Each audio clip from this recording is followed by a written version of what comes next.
আসসালামু আলাইকুম বন্ধুরা, আমি সোনামায়ের রান্নাঘরে চলে এসেছি। আজকে বানাবো পাউরুটি দিয়ে পাউরুটি দিয়ে আজকে রোল বানিয়ে দেখাবো। আমি কিভাবে বানাই আপনারা সঙ্গে থাকুন আর অবশ্যই দেখবেন। প্লিজ প্লিজ বন্ধুরা আপনারা দেখতে থাকুন। আমি কালো অংশটা বাদ দিয়ে দেবো ছুরিতে সাহায্যে কেটে।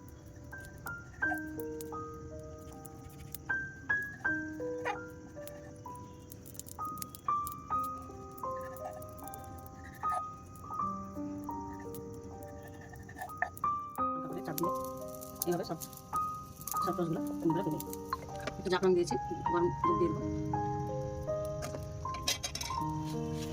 মিশ্রণ করে সর নিয়েছি, 2 চামচ চিনি গুঁড়ো করে নিয়েছি, দিয়ে দেবো। একটা ব্যাটার তৈরি করে নেব।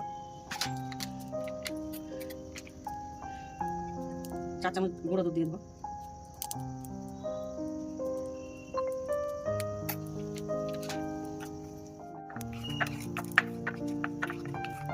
ব্যাটারটা তৈরি হয়ে গেছে।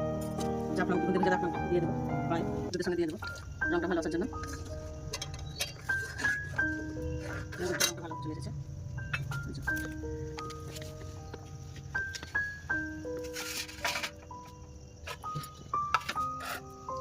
ব্যাটারটা দিয়ে দেবো।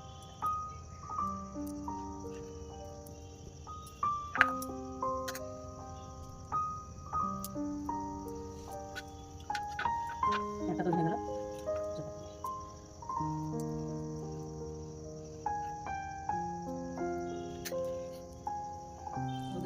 মিশ্রণটা এবার দিয়ে দেবো তারপরে।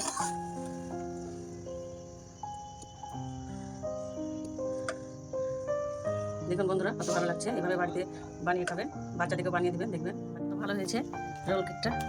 রোলটা কত সুন্দর হয়েছে পিস পাউরুটি দিয়ে। এরকম যদি আপনাদের ভালো লাগে বাড়িতে বানিয়ে খাবেন, দেখবেন খুবই ভালো লাগবে। আমার রোল যদি ভালো লেগে থাকে সোনামায়ের রান্নাঘর পেতে সাবস্ক্রাইব করবেন, বেল আইকনটি ক্লিক করে দেবেন। সবাই ভালো থাকবেন, সুস্থ থাকবেন, সাবধানে থাকবেন। আমার জন্য অনেক অনেক দোয়া করবেন।